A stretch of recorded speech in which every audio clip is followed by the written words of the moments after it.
That time the people online. Justin offered to mute. All right, we're going to call the meeting to order. I appreciate everyone making time on this wonderful afternoon to come out and join our annual meeting. We've got important elections here ahead of us for the coming year.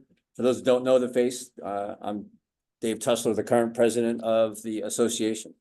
Before we get started, just want to hit a few guidelines. I think we're all very experienced with Zoom right now. If for those online who want to speak, find the green hand button to raise your hand, and either Stephen Peccaconis or Justin will alert me that bring you up off of mute to make a point. If the call goes down, we'll just restart it, and in the event that something really fails, we'll send out a new link. For those in the room, use a real hand to raise, or a paddle. We need some of those race walk paddles. To get our attention, and we'll bring you on to recognize you on the floor.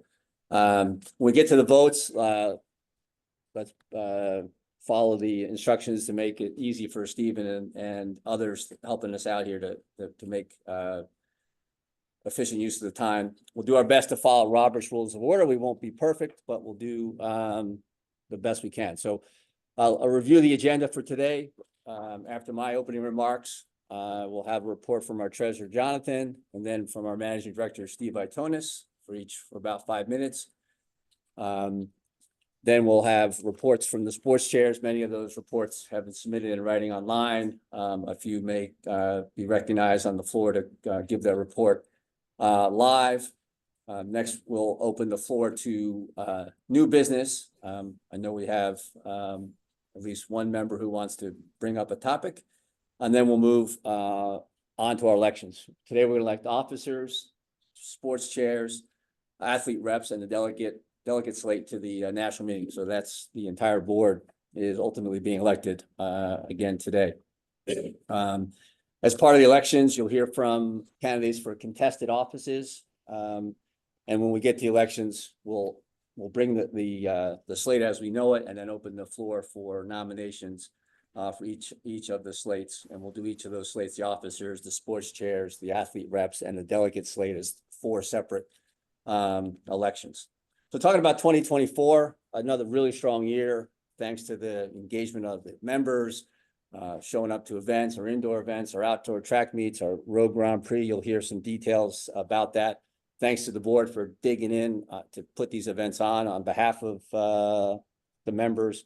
We had many records broken. If Jan was in the room, I'd embarrass her about all the 4 records that she broke. But I want to recognize Jan. Just not only did Jan break the record in the mile road championship, but who was there next to me picking up trash after the meet with Jan. So Jan may also have broken that record. Thank you, Jan.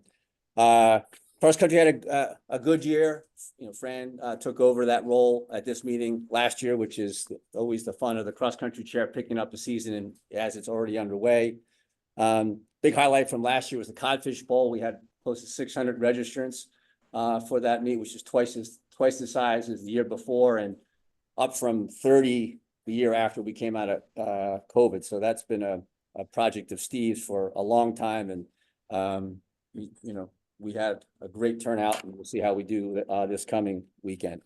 The LDR chairs continue to keep their ear to the ground with listening to what the athletes want. They made some changes to the Grand Prix. I think they're going to end up having twice as many iron runners as last year as a result of some of the changes they made. And they also brought on a brand new race, the Mile Road Championship, which took an awful lot of back and forth, a lot of van trips, a lot of things there to bring that event. Now we have something to annualize there.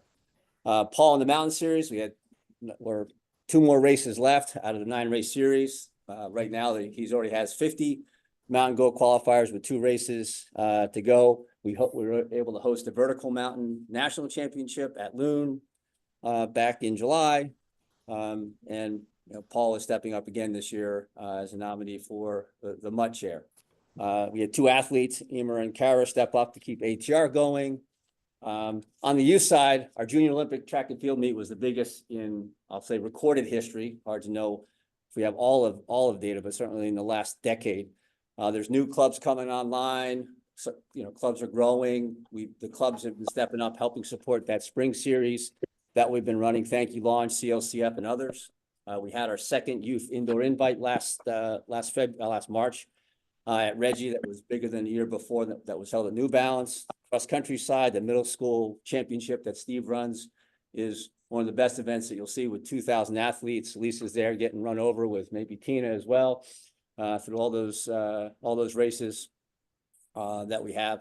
Our 14 and under membership is up 17%. Our high school membership's down a little bit. That's kind of related to high school nationals not requiring membership as part of their entry as they did in the past. So we got to earn back some of those members.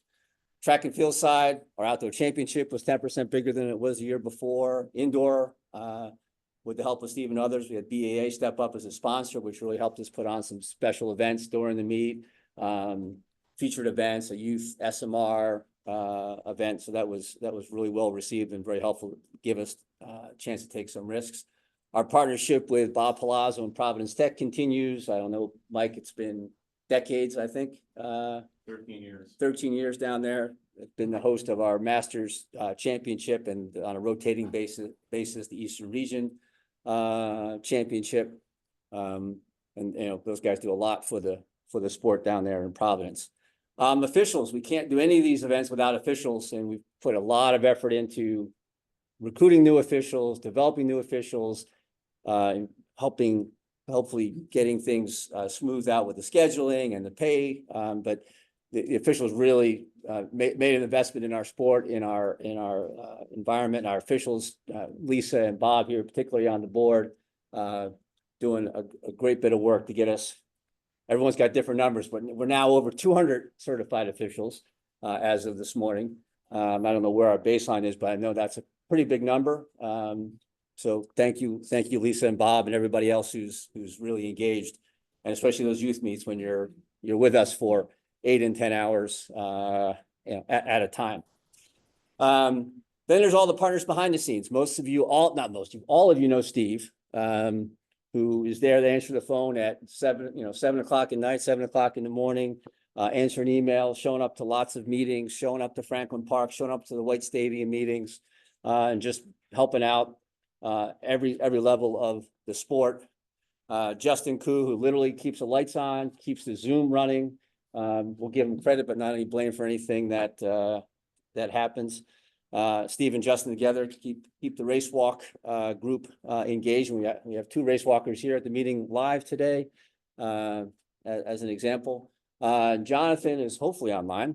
And thanks to Jonathan for onboarding our new bookkeeper this year, which helped streamline a lot of our processes. And he also instituted a new payment scheme that's getting officials paid more efficiently and getting our athletes paid more efficiently. So he's put up a lot of emails from me to get that off the ground and get things up with Brookline Bank, and hopefully officials and athletes will see those benefits on an ongoing basis. I also want to acknowledge the board members who are retiring this evening. Sean Fury, who came on board a couple years ago as an athlete rep, moved into the VP position. Olympic jab thrower, always kept an ear open for us and influencing us on there. He's going to continue to be dedicated to the sport through his club down in Rhode Island. And Jeff Rockwood, who's stepping down as open track and field chair. I don't know, Mike, you're going to give me the history here, but Jeff's been in the role on and off for the last 8 to 10 years. Yeah, 7 years. Yeah. And for those of you who enjoyed the points chase, he pushed through the budget on that, and all the indoor meets that we've been putting on the last couple of years. Jeff was, integral to getting the budgets together, driving the board to get on board with that, and also showing up on site to these events to make them happen and fill in the gaps as a chair has to do in those roles. So thanks to both of them. And then lastly, the people we want to thank is all the members. You engage the sport, you show up, you give us ideas, but you're just out having fun. And there's, that's, at least for me, it's great when people are having fun. There's smiles, there's interesting things going on, and people are high-fiving, people are exhausted, whatever the case may be, all wet at a cross-country meet. And you put up with pushing through all of the issues in the sport over, from COVID, and now we're past that. and we appreciate your engagement and your, and showing up is the name of the game here.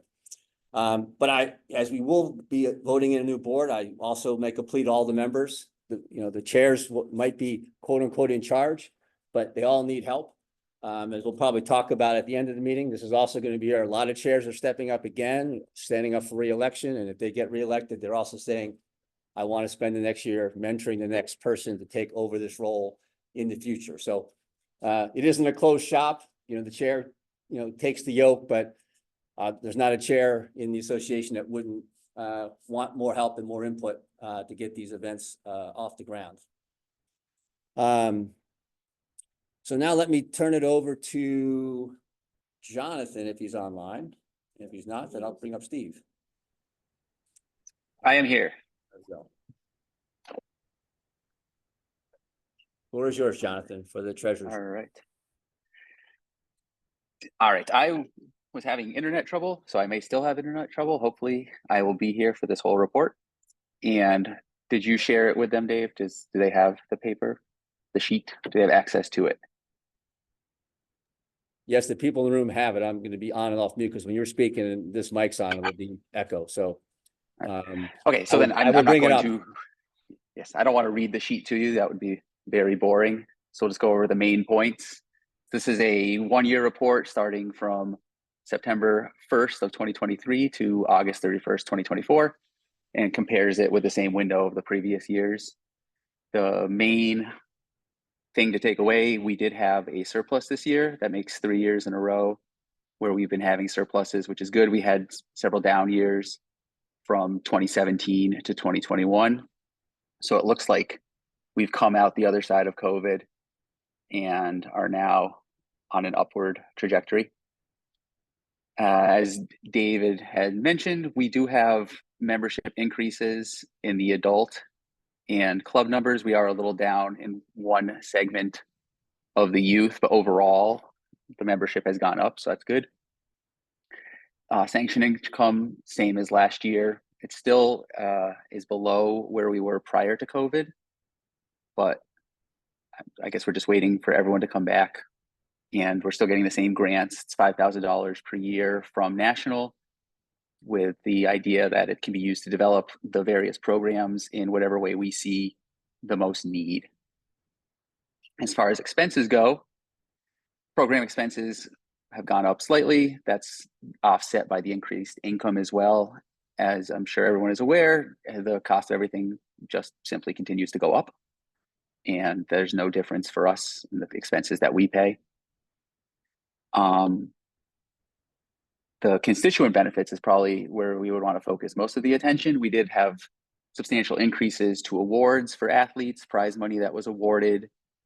The spending on officials has gone up a little because we've also had a lot more events. And we also have the new official recruiting program. One place where things have gone down, the number of grants that we awarded has gone down. And I think Mike will talk about that later. It's simply due to the fact that fewer people are applying to the grant program. So hopefully he'll have a chance to talk about that.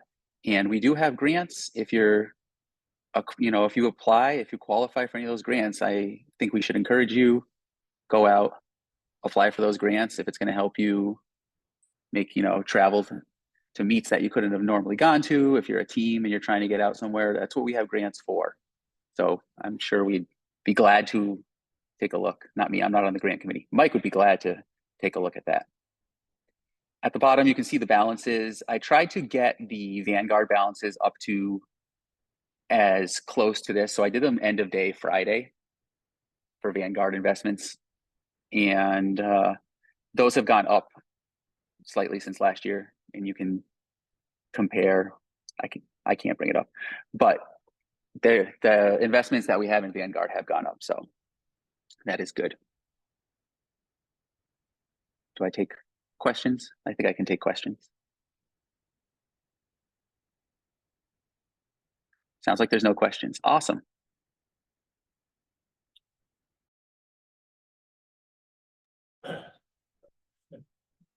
No, nothing in the room here, Jonathan. All right. Thank you, Jonathan. And obviously, he's just on the other side of an email. And again, I already hit them, but I'll hit them again. So officials and athletes, when you're getting paid, is because Jonathan is pushing a lot of data around in the background. But he is still dependent on others in the chain to get the checks to you and the payments to you. So thank him and nudge him, I guess, as the case may be. Thank you, Jonathan.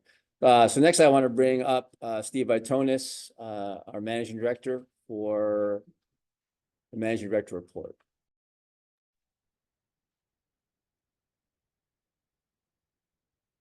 It should be the one. Well, my report this year is going to mirror last year, that it's very similar to our position, how we stand nationally, and how our programs are. We've once again achieved full accreditation status with a national organization, one of the few that does that every year. And there are still a number of the 56 associations which don't have full accreditation for this coming year. We've also this year completed our own IRS nonprofit status, which is now separate from the national group exemption that's required. And similarly, fewer than half the associations around the country have completed that. Our membership's pretty even with 2023, within 100 of totals right now. And those ages range from 4 up to 3 individuals who are 90 plus and are actively competing this year in various events. The number of clubs is up to 153 paid and active clubs. One of the programs, or one of the things we're going to need to do for next year is to see how we can engage more of those clubs in our activities, developmental, championship, and across the different sports spectrum. And along with that sports spectrum, our programs and series are probably only matched around the country by Pacific, which is Northern California, but we have championships and viable championships in every different discipline. And for most of them, we also have various series that score through a season, unmatched, to the point where there are some members and clubs of adjoining associations want to join New England because of the programs that we have. Our officials grew. It's up over 190 in September. And retention is going to partly depend on having opportunities to work at events. Some of the other associations that don't meet the minimum number of officials also don't put on viable numbers of competition for their athletes. So it's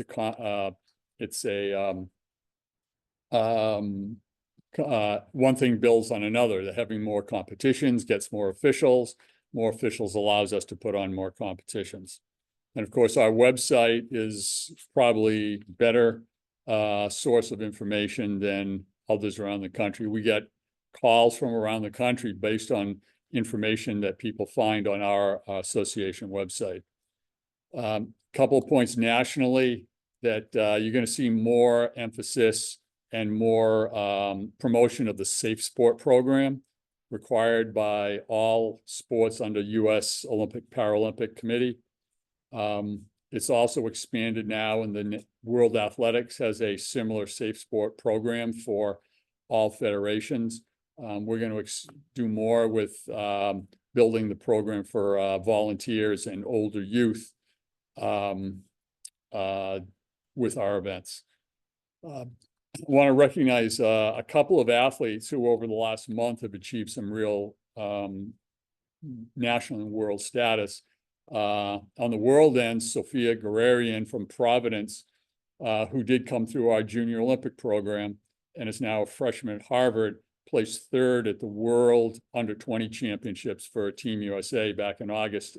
She competed in the 800 meters and ran a 2:01. And just recently, Bob Cedrone of the Twilight Throwers was recognized as a Lifetime Achievement Award for by the Masters Committee for his both his skills in the throwing events and achieving so many national titles, as well as being involved in the Twilight Throwers Club and the National Masters Throws Championships annually. A couple of our challenges, which haven't changed again much since last year, indoor facility access in New England in particular is always a challenge because we have a good bit of a season where we can't get outdoors to train. There are more tracks available, but there's also more schools, colleges, and clubs vying for use of those, and rental facility costs are going up.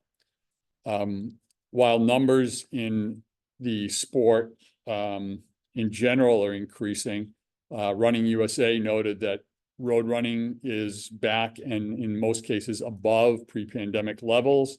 And larger races in particular are finding increases in their numbers. However, in post-collegiate track and field up to the masters ages of 40, nationwide and particularly in New England, we're seeing a drop in participation. So part of that may be facility access, part of it may be availability of clubs, because our open track and field clubs have been dwindling as well. That's a point of emphasis we need to address. And that will be, that will require, my final point is more help in expanding the programs. And that's not only expanding specific programs like track and field or open track and field, but expanding them geographically around our association, because we don't have any open meets in Rhode Island, New Hampshire, and Western Mass. And we really want to expand those opportunities and getting those clubs in those areas to participate in all aspects of our sport. Finally, thanks to the board members who were instrumental in keeping all these programs going for you. And we hope that you find that your membership dues in New England are giving you a lot of opportunities to take advantage of. Because we get very little except for the occasional grant from the national organization. So what you see provided to you here in New England is all coming from New England memberships and New England programs. Thank you. Questions for Steve? Questions for Steve in the room? Questions for Steve online?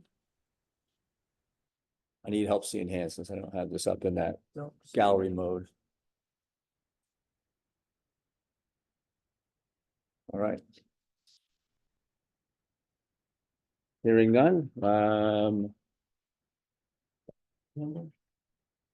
We will move on to reports from the officers and sports committee. There's some of the reports published online on the website. For some, I first want to recognize, bring to the microphone Bob Jadari, who wants to give his officials report live and recognize some of our officials.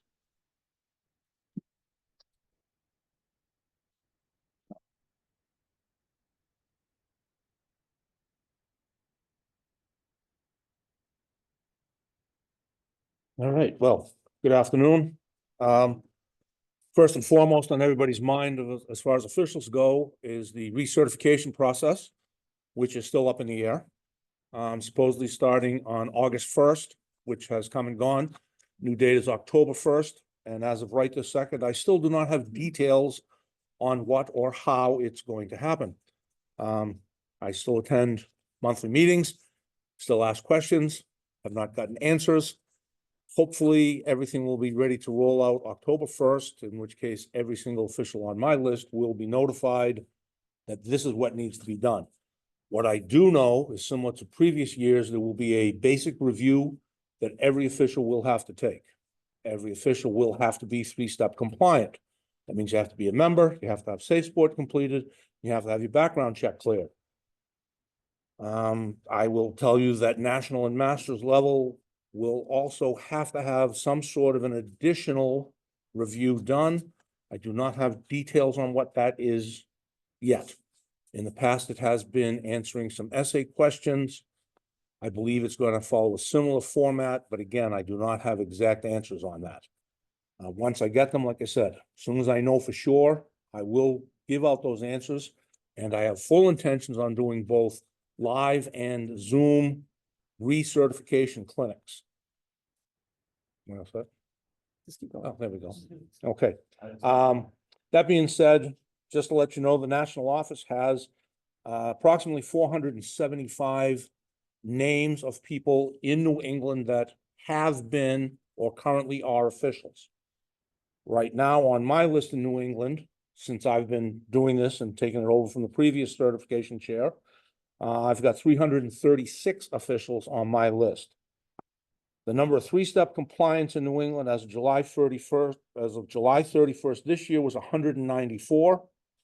Since then, I have certified 12 additional people, which now gives us 206, if my math is right. And let's see here. And currently I have 4 more people interested, and one of them is who has actually started the recertification process. I know several officials have attempted to go online to get information on certifying and recertifying, and the site has basically been taken down. There's nothing you can access yet. A little frustrating for me that things were removed before the new stuff was put in place, but the new information is coming. Let's see, 42 people either certified or recertified this year, with 14 of them being what we call our new officials or young officials. And we assist them financially with some of the fees that they have in becoming officials. And I thank Dave Tesler, our president, and I can only hope that the future president continues to do that. I've got several names of people who are already interested in something like that, where we pay for most of the fees, if not all the fees involved in officiating. Okay, so this year, the National Officials Committee has recognized 10 New England officials. And I actually have the certifications with me, so if those people are here in the room, don't leave without it. The people that were recognized are Keith Johnson, Patrick O'Connor, Stephen Weber, Eric Francis, Stephen Keys, Shante Soares, Angie Martinez, Maureen Porter, Lou Restanio, and I apologize, Lou, for wrecking your last name, and Rich McKelvey. Also want to make a special congratulations to Patrick Lavelle. He lives in Western Mass and has been a New England official for 40 plus years. He is going to be inducted into the National Officials Hall of Fame this coming December for all of the work that he has done over the last 4 or 5 decades. In a nutshell, anybody have any questions? And if it regards recertification, I can't answer it because I don't know yet. Okay. Yes, Lori. They're also talked about the NCAA. Yeah, there's something that has been mentioned that there is an NCAA review that will also be listed on the USATF website for certifications. That's basically all I know about that, is that it's going to be there. So, okay. Any questions electronically? Zoom? Justin, am I good? Looks like you're good. Okay. Thanks, Bob. Bob forgot the one important thing. Yes, we're taking more officials, and please, Yes, yeah. please step up and become an official. There's all of our events. There's like a high school event down the street from you that needs officials guaranteed, a middle school meet that needs officials guaranteed. There's some youth event someplace that can use an official, and officials make the meets go. And like, you know, we bring kids into the sport, and mom and dad suffer, I'll say suffer through a 5-hour meet if our officials aren't, you know, good and making it work. So when you make it work, it goes, the kids are busy, the kids are happy. Same with the adults. You know, it goes across all of it, but Bob's phone is open, taking phone calls. Anyone who wants to be in Out there. All right. All right. All right, let me get that down because it's not relevant.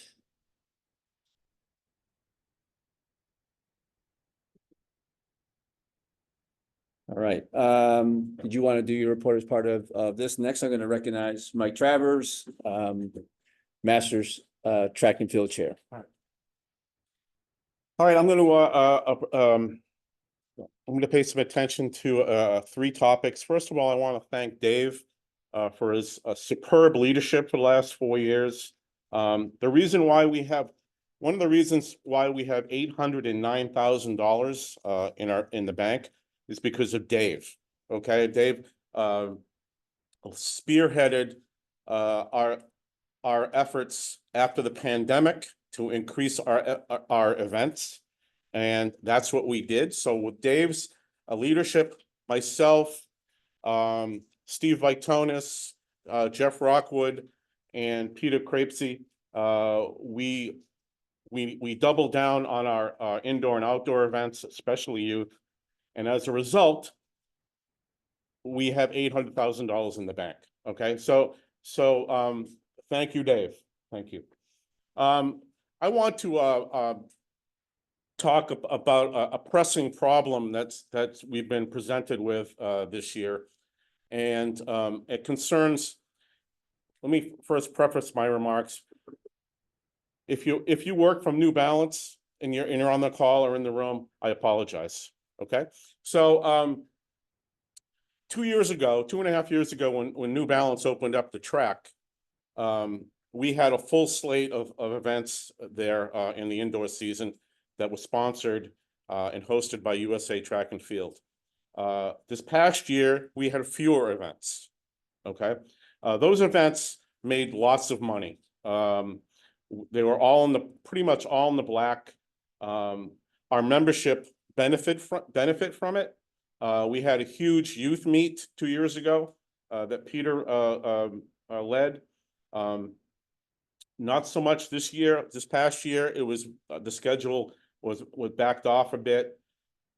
This coming year, New Balance, the leadership at New Balance has sought to co-opt the dates that we were running there and take it for themselves. And so they took our the date that we did our opening night in December. They took that. They took Peter. So we had to go to the Reggie for Peter's March 2nd, 2025 Junior Olympic Championship because we couldn't get a date at New Balance. Okay, and so we confirmed that date. It's a USATF Youth Championship at the Reggie, March 2nd, 2025. And almost immediately, New Balance counter-programmed with a youth meet on the same day. Okay, so this is unfortunate. Okay, this is unfortunate, and this is not how we would prefer to see this work out. But New Balance has, rather than become a part of our community, has been, frankly, a competitor to us. Okay, so it's unfortunate. They're the 800-pound gorilla. They're going to do what they want to do. Okay.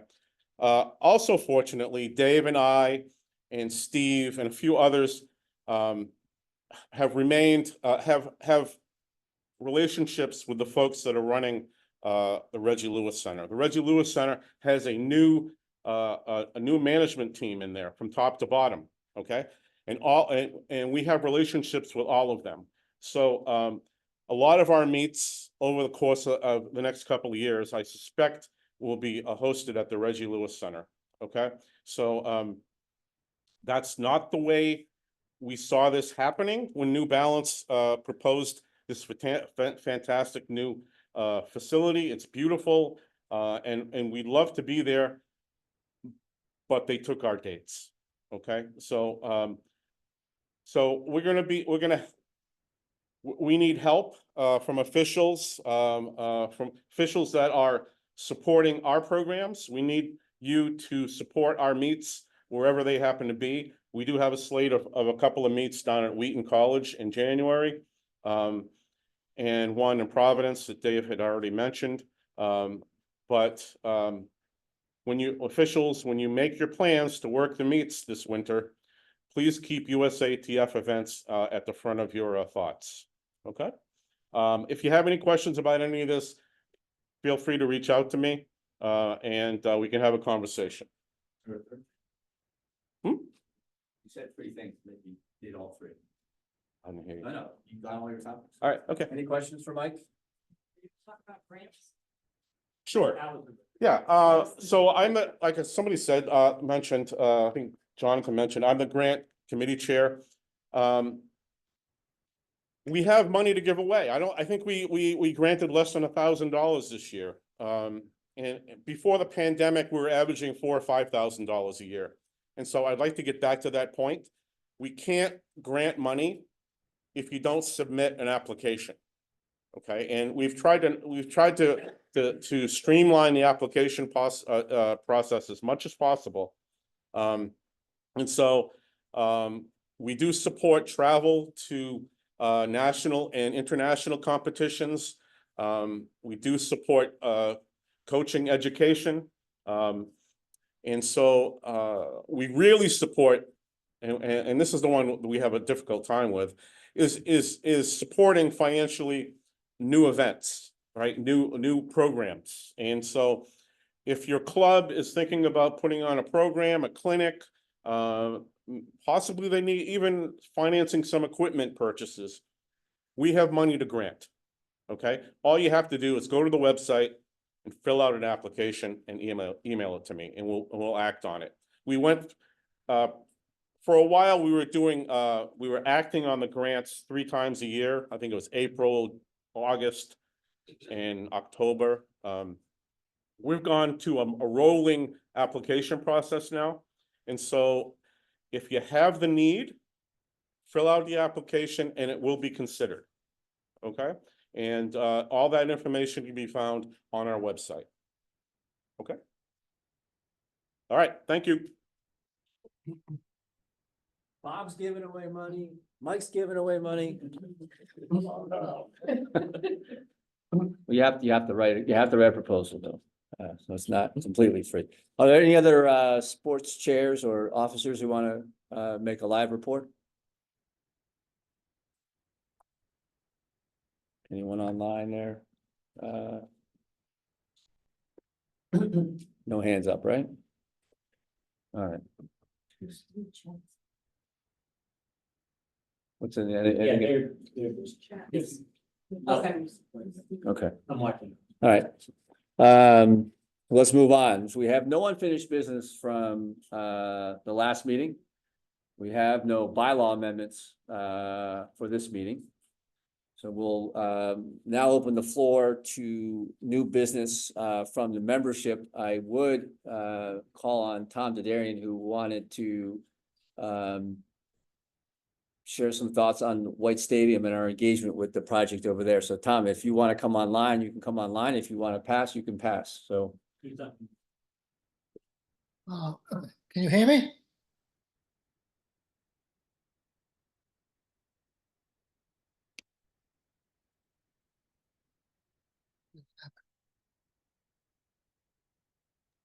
Tom, we could hear you, but we can't, if you're speaking, we can't hear you now.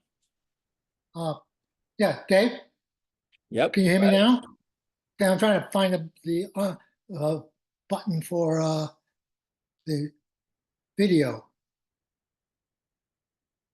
And I hit that button and then everything else disappeared. Well, you can do without actually looking at me. What I want to talk about is White Stadium. And if you don't know, it's going to be torn down and it's going to be rebuilt for a soccer league. And soccer players may not understand track and field.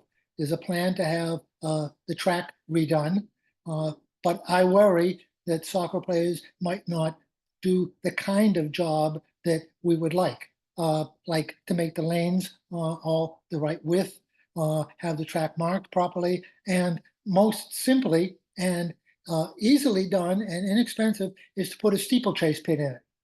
That would allow the track to accommodate collegiate championship meets, our own championship meets, and maybe it's my fantasy that we have an international meet such as the Diamond League in Boston someday.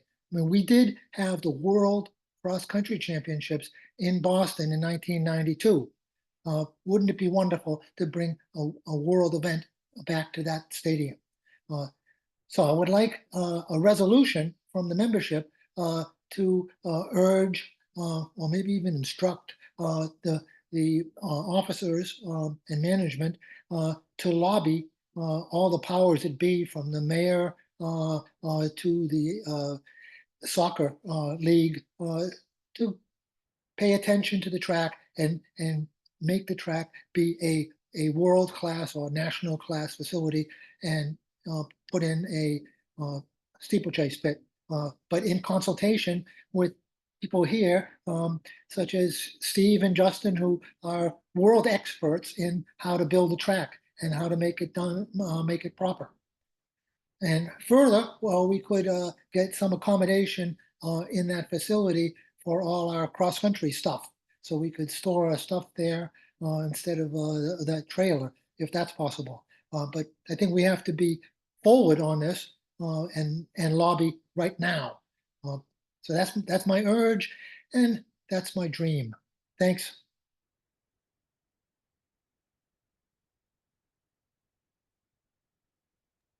Thank you, Tom. I'm gonna recognize Steve Vitonis to comment.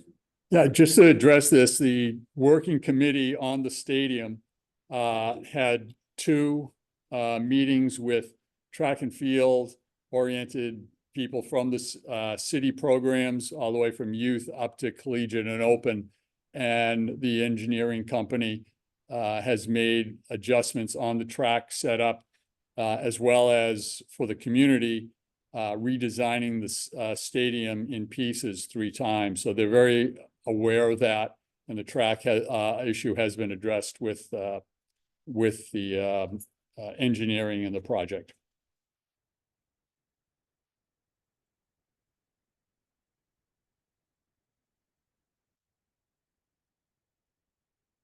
Other comments or clarifications for Tom's discussion point here?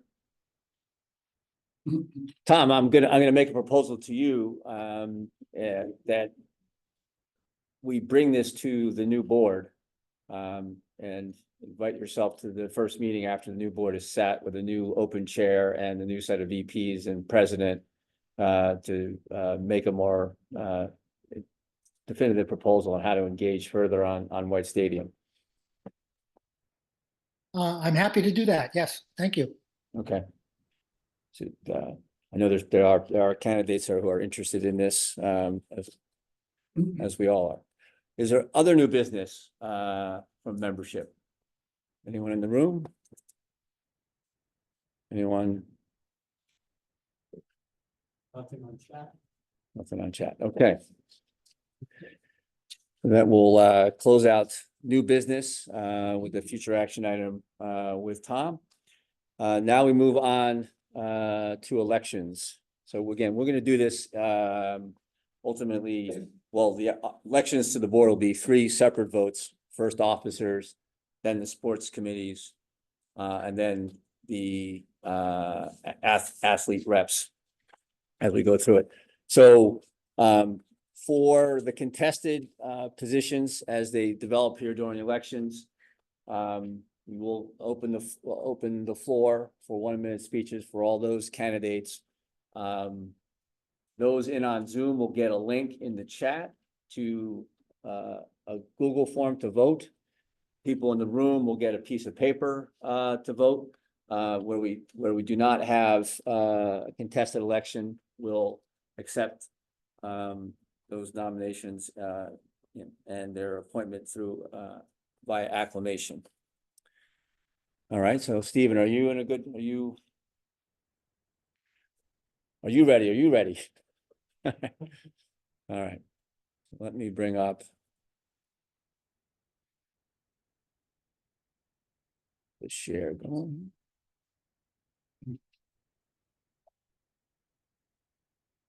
I'm just going to share the slates as we know them coming in, so everyone in the room and online can see the same thing. And then Stephen will be editing, and it'll be a pause if we have to go to an election. So can I have a motion to officially nominate the slate that was submitted before the meeting? Is there a second? All right. We have this slate in front of us. I want to now open the floor to other nominees for positions. Any of these positions. Like to make motion to open the floor for all nominations.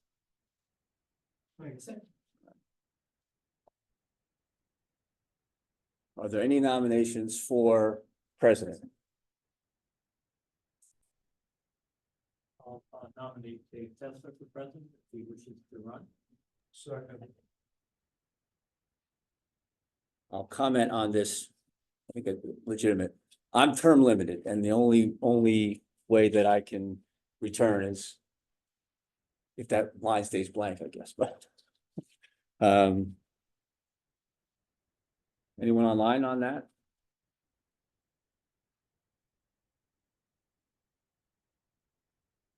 All right. Treasurer is Jonathan. That is a 20-day window, and Jonathan is returning as our treasurer.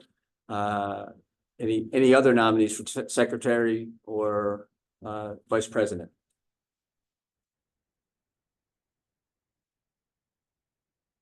Online? Secretary Treasurer. No. Oh. Treasurer is already locked out. We can't take any more secretary and VP. We could take more nominees. All right. So seeing that we have 4 nominees for 3 positions for vice president, I'm going to recognize each of them to come up and speak for about a minute.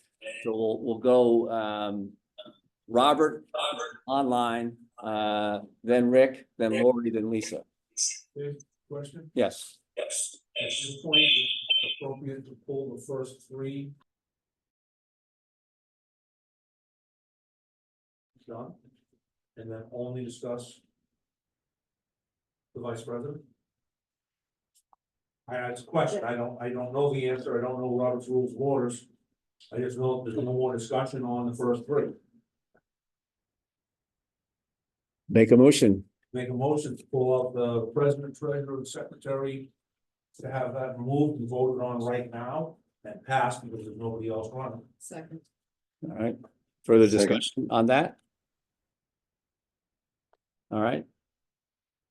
So I think by acclamation, those 3 candidates are elected to those positions. So I change over to Dave Tesler. Yes. All right. So that leaves us with the vice. Yes. Why don't you give us an explanation of how a term limited president could assume a 3rd term? The question from Mike is how can a term limited person come back? The only condition on which a term limited person can come back is if another qualified candidate is not identified or steps forward. Thank you. All right. So we have, again, 4 candidates for 3 vice presidents slots. Robert, Rick, Lori, Lisa will be the order. And I think Robert's online, and Robert keeps trying to come in, and I keep stepping on him. So Robert, Innes, and again, everyone should have bios here in the room. There's bios, those same bios are up online, so you can get a little bit more of a background than just the 60 seconds, but let's give our attention to the speaker. So Robert, you're on the floor. How you doing? Hi everyone, Robert Innes here. As you might read in my bio, my background, I spent 5 years at USATF headquarters in Indianapolis. I do think that gives me a pretty broad perspective into understanding the strategic movements that they do make and how that could possibly implement us here in New England. I also have an MBA, and while MBA alone isn't beneficial, I do think the skills that I've learned in business school have helped me sharpen some of my strategic thinking and financial and operational skills, which I think will be helpful when it comes to doing the things that need to get done in an efficient way. My background in marketing and sports marketing, I think would be incredibly beneficial in terms of driving strategic growth, particularly reaching newer audiences and engaging the current ones more efficiently within the New England area. another point that I love to touch on is that since moving here, I've been heavily engaged in the community, civic associations. I myself have also connections within the Reggie Lewis Center, and I'm heavily connected to the running community here in Boston. I do think all of that said, I think would provide a great asset to sort of reach newer people while also providing more strategic insight into what's going on at White Stadium as well, being that I don't live too far from it as well. And I think given all of these things, along with sort of my lifelong experience within the running space, I think would allow me to be a great candidate for the vice president.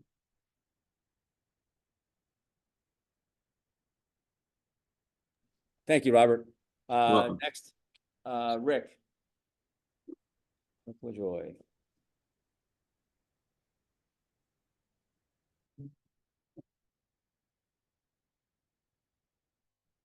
I was a little cockeyed with that. I'm cockeyed? No. Oh. No. I gotta say, Look that- at the screen that with wouldn't the cameras surprise over me. there. Okay, yeah, Rick LaJoy, I've been involved with US Track and Field since the mid-90s. And have been to probably at least 15 national championships, including a couple Olympic trials. I also worked the pro meets here in Boston and in New York. Outside, and I'm a signer for 8 colleges now, 9 colleges now, and 3 conference championships. I serve as president of the Western Mass Track and Field Officials Association. And I'm in very big as far as recruiting young officials. I catch them right out of high school and while they're in college, get them certified, get them trained, get them to work. And I think as an older member of the association and stuff, that's part of our role. I am a master level in a number of different areas. Outside, I bring some other experience to the table that might be beneficial to the group. I have been a newspaper writer part-time for about 20 years and have received different awards for that. I have extensive background in public relations. Okay. I was a teacher for a few years, and so being able to direct and host a clinic or something is very easy for me. All right. Being retired, I now have the time to spend doing more and more for the association, which was what the goal was. And that is the reason that I threw my name into the ring and said, now it's time. I've done out the stuff. It's time to give back more aggressively. And in that capacity is what I'm looking to do. Okay. Thanks, Rick. Thank you. Next up, Lloyd Bemker. Same thing. Same thing. The screen's there, but the camera's there, so. Okay, however, So look, okay. I started in 1967, actually, as an athlete. So then in 71, I made the Pan Am team. And then in 72, due to an injury, I started officiating at the Big Ten. And then in 83, I was certified as a TAC official. And since then, I've gone up to the NACAC silver referee. So, you know, I've refereed and did coordinative officials for many, many years. I served as secretary for New England, certification chair for New England as well. Have received numerous awards and also inducted into the Hall of Fame for the National Officials Committee. And then I do compete at the Master. 2019, I was a silver medalist for the shot put, even though I was primarily a sprinter. Outside of all the sports, when I am retired, I retired actually when I was in my 40s, where I could actually collect retirement. And I was head of auditing. So I have a lot of things with strategic planning, auditing. I also worked at Brown University, organizing their classes and, excuse me, coordinating facility use as well. So there are a lot of other skills that I can bring to the table. And anybody have any questions? Thank you. And in the room, Lisa Helpa.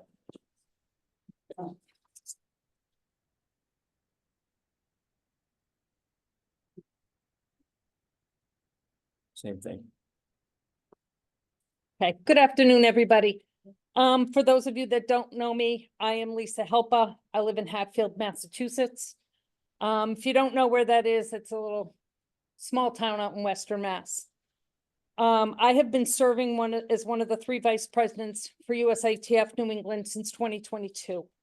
For the past 25 years, I've been active in leadership roles in Western Mass Track and Field Association.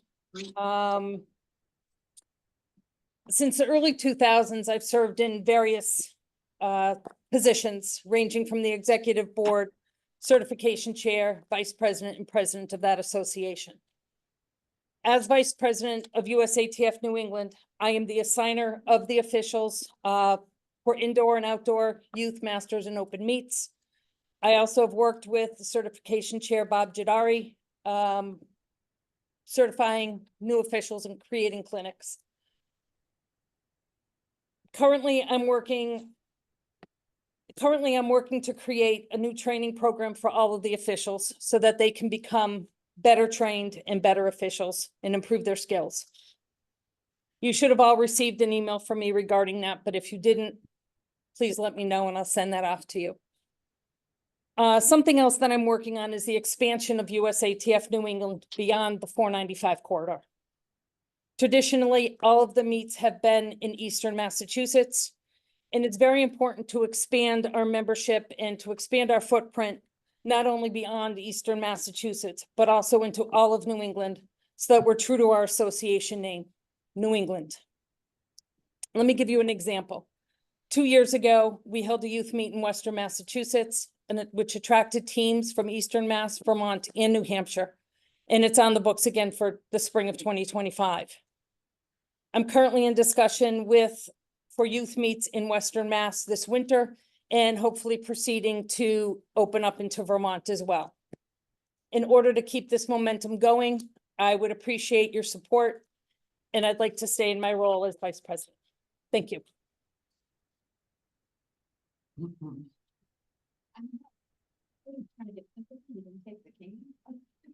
All right. Those are our 4 candidates for vice president. So in the room, we are going to pass out paper ballots. You just need to execute on the VP lines there. Online, we're going to send out a link to a Google form here shortly. You just did it? So check, you said it on the chat? Chat, yes. Check the chat in the Zoom meeting. And it'll bring up a form. On that form, you will see treasurer and secretary. You don't have to bother voting for those, but you can, but we're only going to be counting the vice president votes. You get a ballot? Who doesn't have a ballot yet? Nobody yet. Nobody yet. I'm gonna put it on mute for the people on Zoom for a minute here while the chat gets loud in here.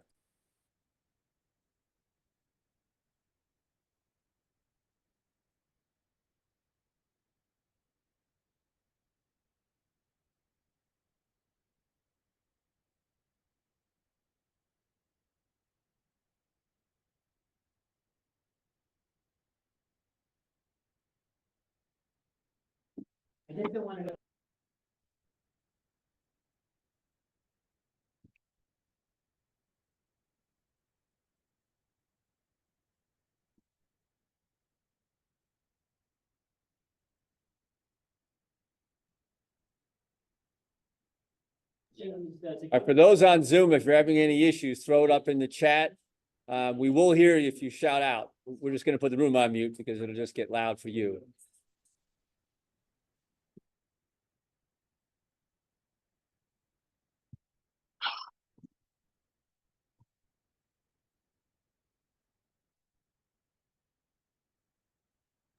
All right, for those on Zoom, we're going to hold that ballot open for 1 more minute. And then we're going to close it. Yeah, voting there. I'll let that go.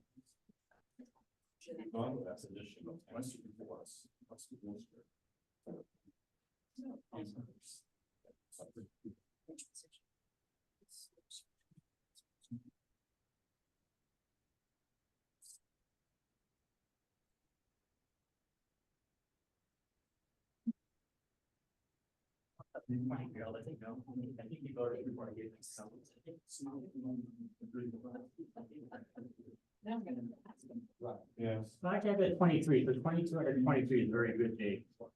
All right. So that's now closed. Yeah, good, all right.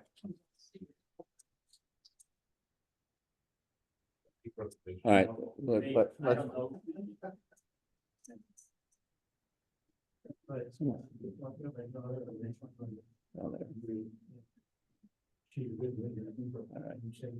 now we'll come back off of you. Thank you for everyone for engaging on that vote.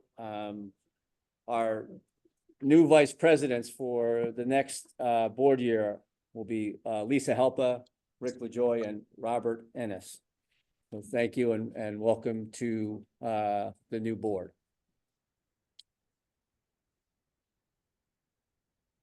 All right. So next, we're going to move on to the sports committee chairs for one-year terms. Let me bring up that.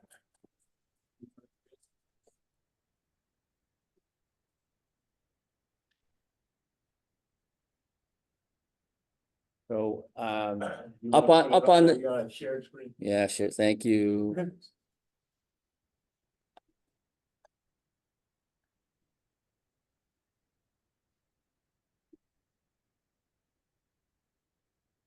So on your screen in the room and online, you will see the current nominees for the sports chairs as they stand coming into the meeting. Can I have a motion to nominate this slate of chairs? You gotta take Robert Ennis off the open track and field. All right, And McGrane's on there twice, can you explain that part? he's not on there twice anymore. Yeah, on the paper ballot, he is. Yeah, I'm sorry. Behind.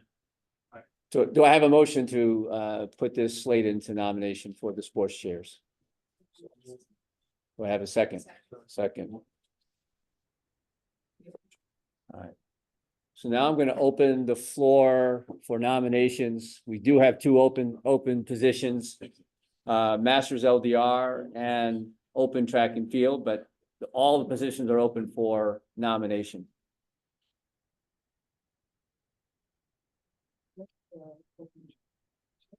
A second. Second.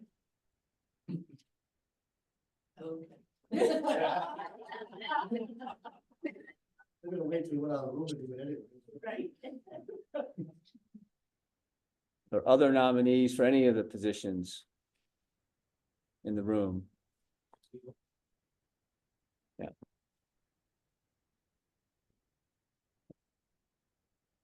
Anything in the chat? No, No. no hands up.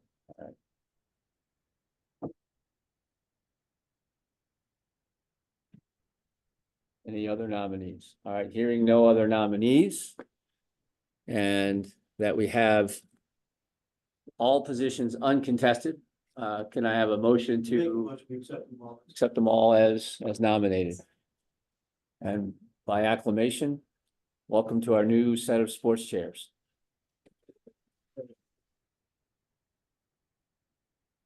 All right. Thank you. Thank you for being volunteer, Lori. You've been around, it's not the first time that you've been volunteering. All right, next up are the athlete reps, who are the voice of athletes to the association. Let me pull up that list. There's three board spots for athlete reps. On the screen now, you have those who express interest prior to the meeting. Can I have a motion to officially nominate these three candidates for athlete rep positions? Do I have a second? Second. All right. Now open the floor to any other nominees for athlete rep.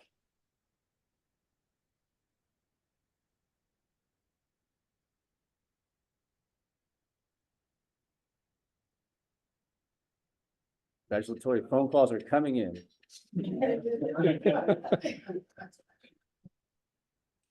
All right, anything online? No, chat.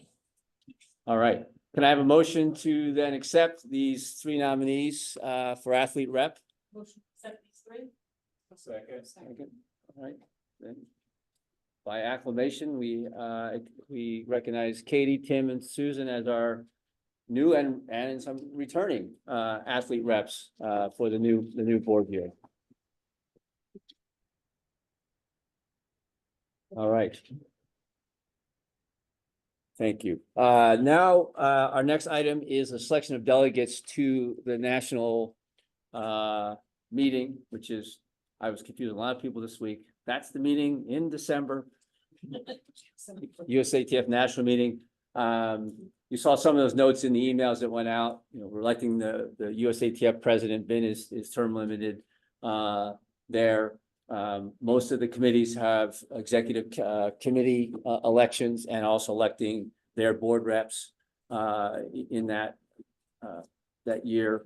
And Steve will correct me. I'm going to call it a rules year if I'm allowed to call it a rules year versus an L&L year. So there'll be rules under consideration. And for new people, this can sometimes be an intimidating thing, but there's a lot you can learn at the event as well, and there's a lot of work that gets done in the various committees. So we have, based on our membership, we currently have 18 delegate slots.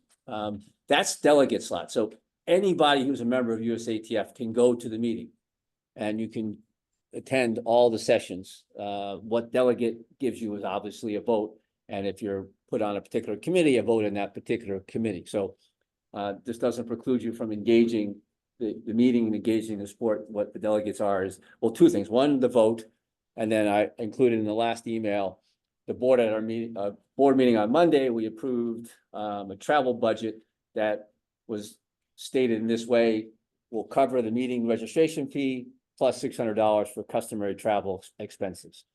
All right, so the meeting fee is $290, just announced in the middle of the week, and then $600 on top of that for hotel and travel for the delegates. And the sidebar on that is you do need to stay there, you do need to vote, you do need to be there on Sunday, you do need to submit a report, but that's details that we will follow up on. So I'm going to pull up the current list of delegates that have expressed interest and willingness and availability to attend. There's some notes up here at the top. Our delegation needs to be 1/3 athletes, which are either defined as actively engaged athletes or tenure athletes. Tenure athletes are lots of derivative paragraphs, but those are athletes competed at the national level, represented us internationally. Lori is a 10-year athlete from her Pan Am Games time, as an example. And we need to have at least 4 coaches. What's that? With Steve Lyconis on that. No, so I'll explain about in a second. So, so we need to hit those other marks, and then there's also a preference, like in the case of Peter, who is the youth chair, that he would be our representative to the youth committee if he's able to attend. So again, right now we have 18. Our bylaws reserve 3 slots, 1 for a managing director, 1 for the president, and 1 for the treasurer.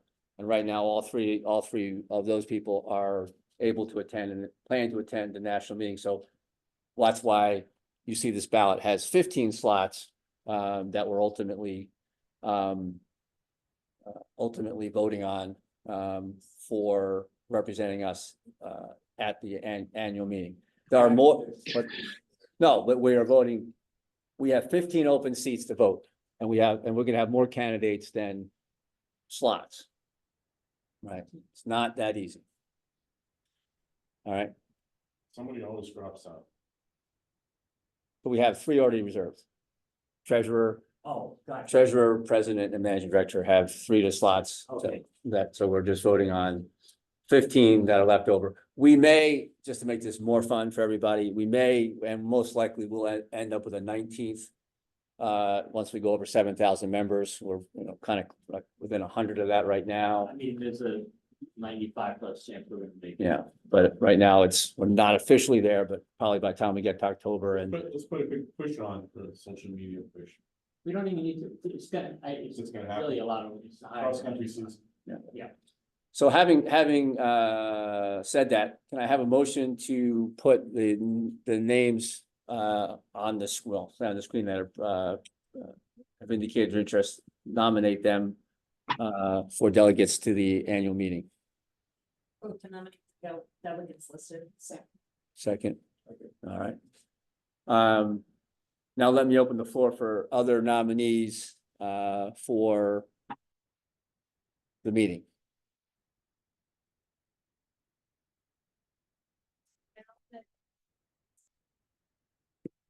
Second, all right.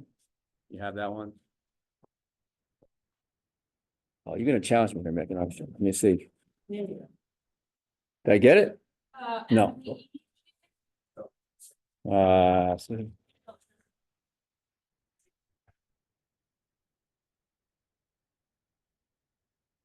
All right, another nominee.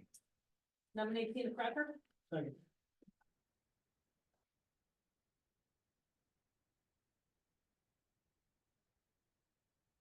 Other nominees.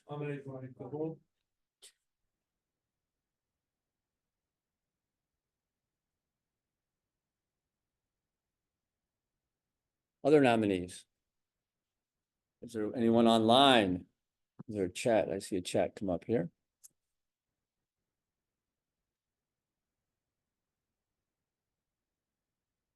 Tim Hall.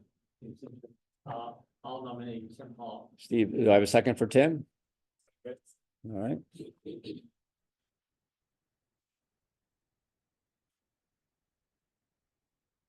Other nominees.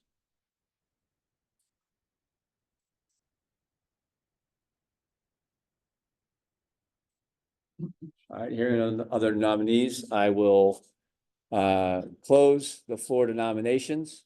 Oh, is there any more in the chat? Or I see another chat pop up there suddenly. No, is that just no one?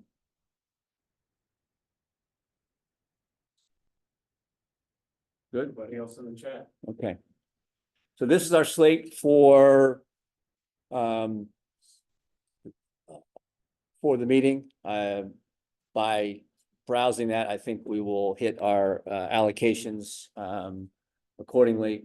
So we will be distributing a paper ballot in the room. The challenge for people in the room, I think Stephen may be furiously trying to fill it in. We'll have to write in those new nominees on the paper.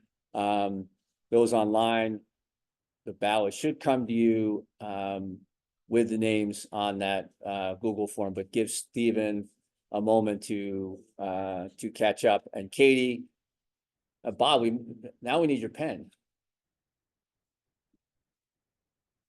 To fill in the nominees. So people online, hang in there for a moment, and that'll be in the chat, the same as the other election. A question from Jonathan Dias in the chat. Should Tim Hawk get an A next to his nomination to reflect his athlete status?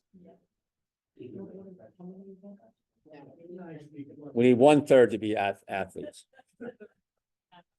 Total that we're voting on right now. is- Yeah, yeah. Well, And if we have, yeah, it's good to go in with the right numbers, but there's ways that we've gotten there, like last year, the 3K on Friday morning. Yeah. No, yeah, more than 1/3, yeah.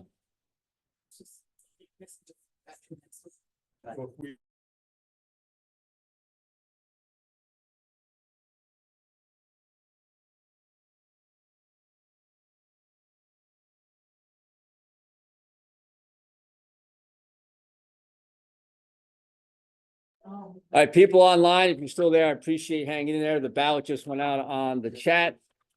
We'll keep it open for 5 minutes. Thank you. 15 of these? What? 15? Yeah, up to 15. Yeah, Let's back up because we can't see who's athletes. yes. Yes, I can. Oh, you just get your PowerPoint, go back to the Zoom thing. Right out that right here? Yeah, that one works too. The Zoom thing has. In the background. 15. 1 5. 1-5. So on some. The math is correct. I think we find 6-9, because I know it's. Yeah, but you end up, you have to call out the 16th person and it's hard to do. That one, we all know that.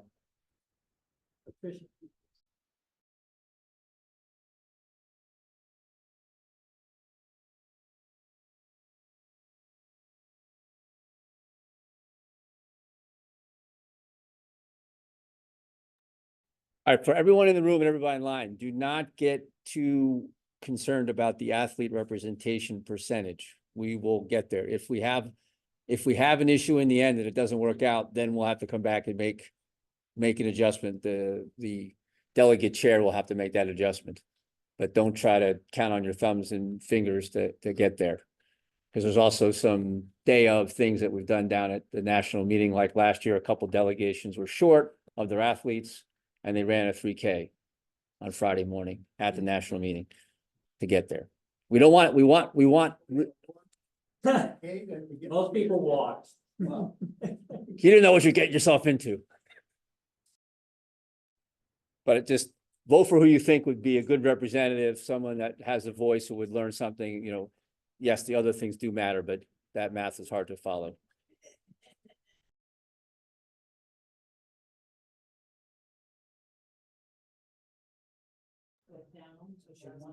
All right, last call for people on Zoom to get the votes in. 16. And earlier. Yeah, there's 19, so that includes you there. But, right?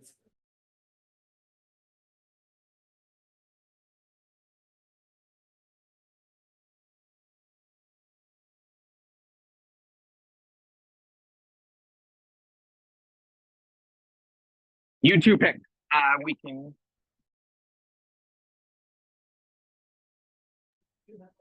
All right, the online voting is closed out now. Thank you, and the counters are counting.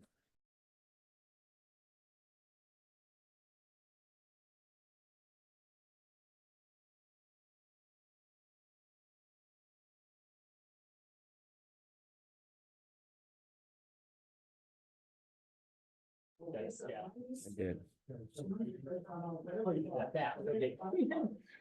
All right, 3 minutes, maybe 2.5 now.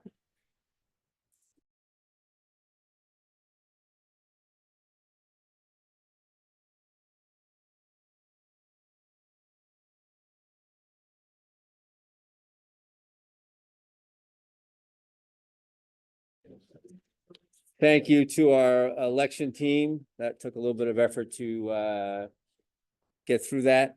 So let me announce who are the elected delegates to the national meeting. Again, the reserve spots, the president, the managing director, and the treasurer, all three are planning to go. In addition to those three, our elected representatives are Lisa Helpa, Peter Crapesy, Amanda Waters, Julie Williams-Tinkham, Justin Koo, Katie Miali, Lori, Mike Travers, Stephen Pekakonis, Rick LaJoy, Robert Jadari, Susan Heffernan, Liz Haygood, Megan Allen, and Tim Hoff. Thank you for your time in advance. We will likely have a 19th spot before it. I will have more details out to the people who just got elected or selected as delegates, what that commitment is, and those who put their hand up, stay tuned, because things do change, and we may end up with again that extra spot that's out there, and maybe our numbers don't go. Yes, Bob. Quick question. So the 5 people that weren't selected for this, if you get a 19th spot, will you go to the next person on the list? And if someone drops out from the 15 that have been selected, we go to the next slot, next person on the list for that. That the delegate chair makes that decision, which will end up being me. I don't want to be, I'm not hedging on anybody, but if we have an issue with the athlete representation or an issue with the coach's representation, or there would be a preference in, like, say, I'm just going to use Paul as an example. Paul can now go and represent Mountain, Ultra, and Trail. You know, I would probably pull Paul into that. He can't right now. If we have the, ideally we have our chairs of a sport representing us at the meeting. That's not going to be the case all the way across the board. So obviously these votes are an influence, and people who are willingly volunteering to put that investment of time is noted. The same thing with you, Bob. You have official slots that you have officials to fill your votes, but we'd want to make sure we cover that. Thank you. All right. Other questions? All right. So just as we adjourn, thank you all for coming to the meeting. Thank you for those who stepped up to the board. Thank you for all who ran for the board, and members on the call still and members not on the call. All these board chairs need your support, participation. Oh, sorry. Wrong one.